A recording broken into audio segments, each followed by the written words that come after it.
Hello, everybody.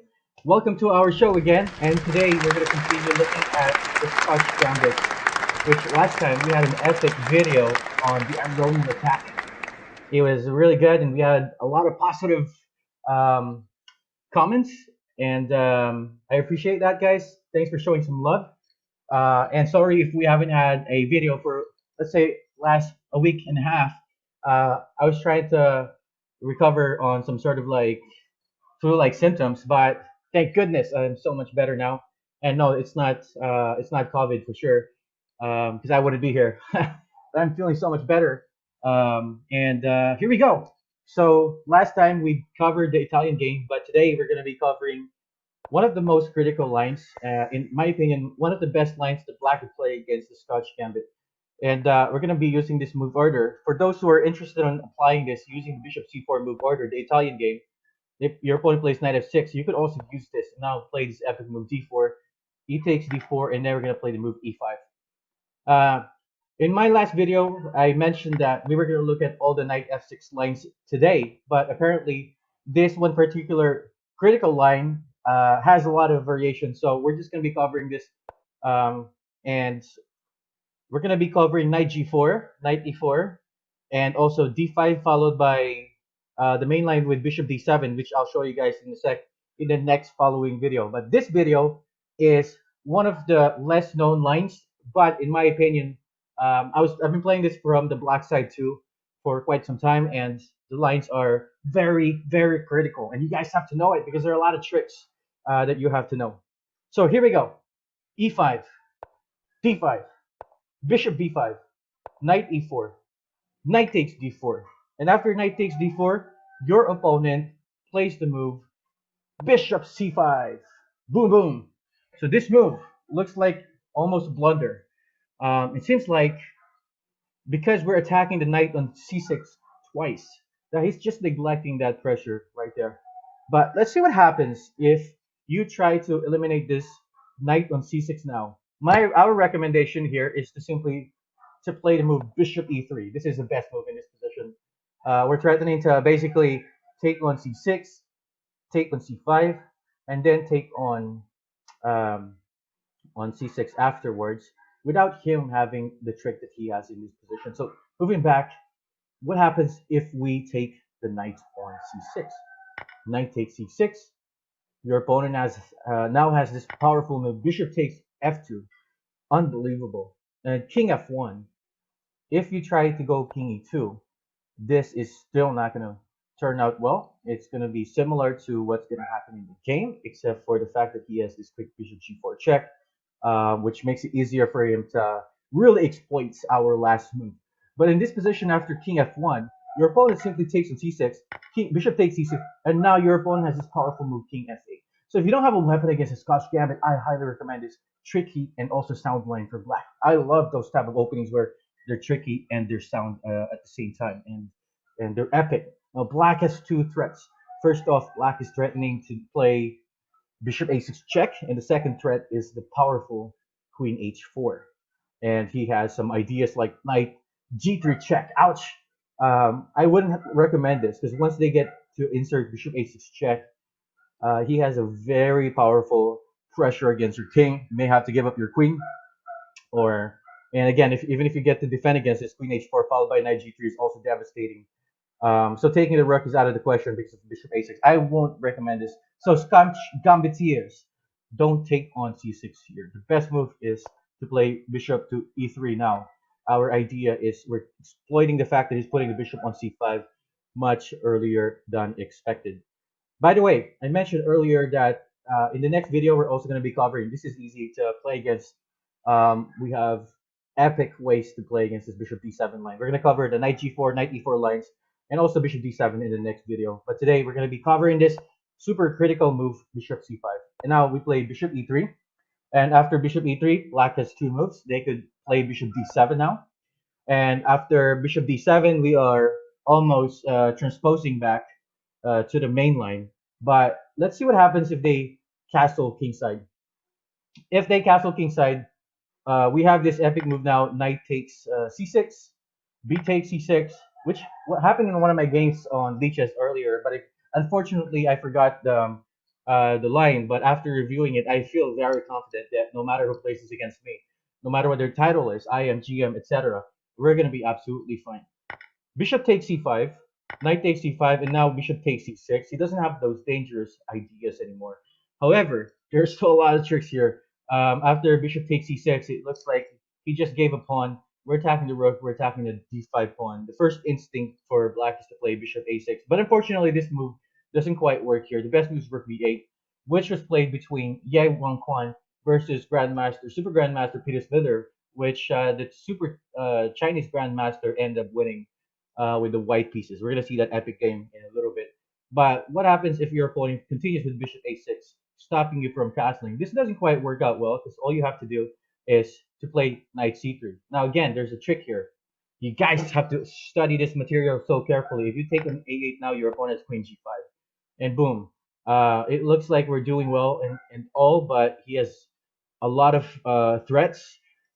He's threatening to take on e5, forcing us to move our king in the middle of the board. We're gonna get destroyed there. I don't recommend getting into this mess. He's attacking a bishop. If we take here, for example, let's say bishop takes d5. Now your opponent could just take on e5, and there's a checkmate in 5 moves. So let's say king d2, queen f4 check, king c3, knight a4 check, king b3, rook b8 check, bishop b7, rook takes b7, and after king a3, queen b4 checkmate. Unbelievable. So if you guys are thinking about a way to play against the Scotch Gambit, you you guys could also employ this variation or system, but unfortunately, it's just a little tricky to play bishop a6. However, we just played knight c3, and one of our main ideas is to take on d5, and secondly, we could move the knight to e2 if you want to castle. For example, if your opponent plays d4 now, um, if they play rook b8, we just do queen takes d5, queen e7, castle queenside, and we are up, I believe, a couple of points for like nothing. So we're just much better here. We're winning. So a best attempt is to play d4, and after d4, now white can just play takes on a8, takes, and then queen takes d4. Now we have castling queenside. So we're simply winning here. This bishop a6 move looks good. It's tricky. You can probably play that in bullet or blitz, but it's not going to work out. The best move is rook b8, and currently black is down a pawn. We take a second pawn, and now they're not going to go to the end game. They're going to play queen e7. And here I messed up in my online game. I played knight c3. Apparently you're supposed to just castle. If they take you, then play knight c3. And then my opponent took on c2. And here I messed up. I played rook c1, but apparently the best move, and guys, you should remember this. You have to study this material so immensely and intensely. Repeat the lines, etc. I played rook c1, and I just ended up losing my pawn on d5. It was sad. But after queen d4, the point is now knight d5 is coming to town. And if you guys are going to evaluate this position carefully, white is better because we have more space, we have better pieces. This knight is about to d5, and on top of that, we have better pawn structure. So we have out of the four possible quick scans of the characteristic of the position or positional characteristic of the position. 3 out of 4 is huge. Knight d5 is coming to town. We're looking at the game of Grandmaster Vocaturo versus Gicard. Sorry if I'm mispronouncing their names, but it was played in 2019, not so long ago. Bishop e6, knight d5, bishop takes d5, bishop takes d5. And if you guys are going to look carefully, it's equal material. However, we have the bishop in an open position, which is superior over the knight, and your opponent has 2 isolated pawns. This is so much better for white. Let's see what happened in the game. Knight e6, queen takes a7. Black ended up losing a pawn.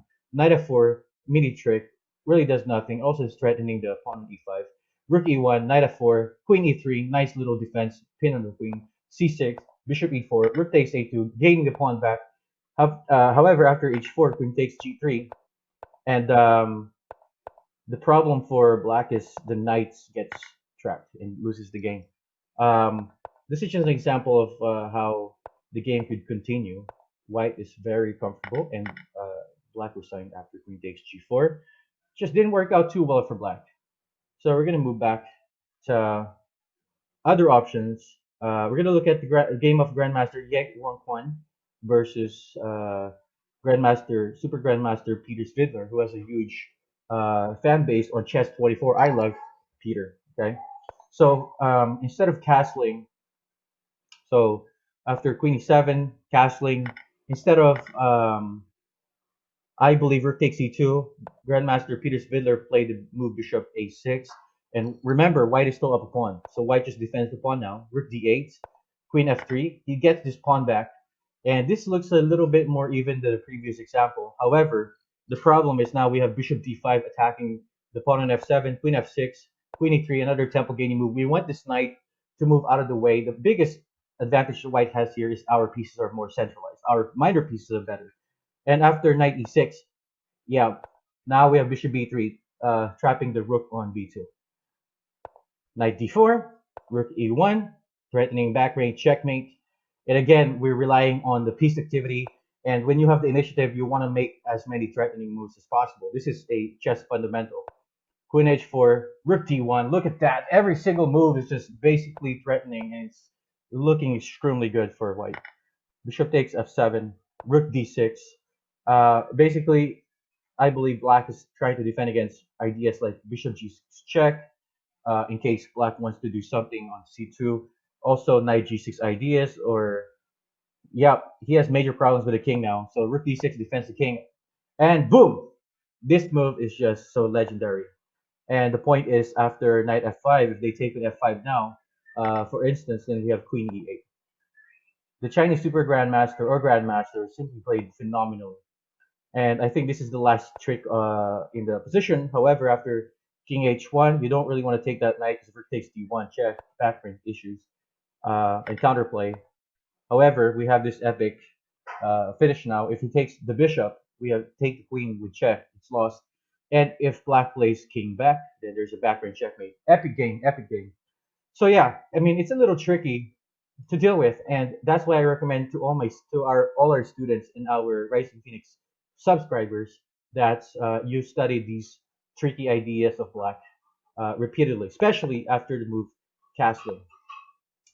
And again, after castle, we could just take on c6, and white has the advantage after. And don't play knight c3 here, castle. And here, instead of my move rook c1, queen d4 was a lot stronger. And if they play bishop a6, rook c1, rook d8, queen f3, queen takes e5, and now we have a bunch of tempo gaining moves that we could do. Bishop d5, the idea is we want to attack this guy. We're attacking f7, and we want to attack this guy after, so we could try to trap the rook on b2. And every single move, because all pieces are active, we have the initiative, therefore they had to be attacking. And such an epic game by Grandmaster, Super Grandmaster Yi Wang Quan. So, moving back, a better attempt for black is to move bishop to d7. And after bishop d7, now we simply take on c6, almost transposing back to the main line. And now we have the ability to play knight d2 right away. I believe queen h4 is the best move here. If they just try to, let's say, castle on the king side, then we could take on e4, and then we already have this tactic on knight takes c6, the discovery attack, just winning a pawn for white. So he can't castle yet. The idea of queen h4 is that he has some tricks against the f2 pawn. I had an online chess game yesterday. Here, I used to play the move knight takes e4 or knight f3, but you could just castle. I was worried about the move knight takes f2 as him having that tactic. But in this position, black has several different moves. He could castle, or he could play bishop b6. But our strategy remains the same. If they do knight takes f2 now, we're just basically recapturing back with the rook. It's important to do it this way. And after bishop takes d4, we have knight f3, forking the queen and the bishop. We're just basically winning a piece. In one of my games, my opponent he did something funky, and he lost the piece. He did knight g3. Now he did this. Yes, this is another way to blunder a piece. So keep in mind that this is a huge possibility. And now he just resigned, basically. It was on lead chess. Um, and remind me to take my lead chess games more seriously. My rating has been dropping tremendously. I don't know why, but I guess a lot of times I'm playing tired, or I'm doing something else. But yeah, I end up winning that, fortunately. Um, so yeah, your opponent could castle from this position. Um, they could also play bishop b6. I believe. Let's see what the most played move is. It says bishop b6 is the most played move. We're gonna make that the main line. So if they castle, we simply now play the move f4. And this is a very nice position for white. And in the Aronian attack, this is one of our main assets. Whenever you have this pawn, we have more space, and also we have the pawn majority on the king side. We're very comfortable here. F5 has been played. However, after F5, we could simply take on E4, F takes E4, and then we have C4. And we have a very nice position. So after rook B8, rook F2, we have a lot of pressure. We have a protected pass pawn. White is so much better in this position, guys. How could the play continue? Let's say your opponent just plays A5 here.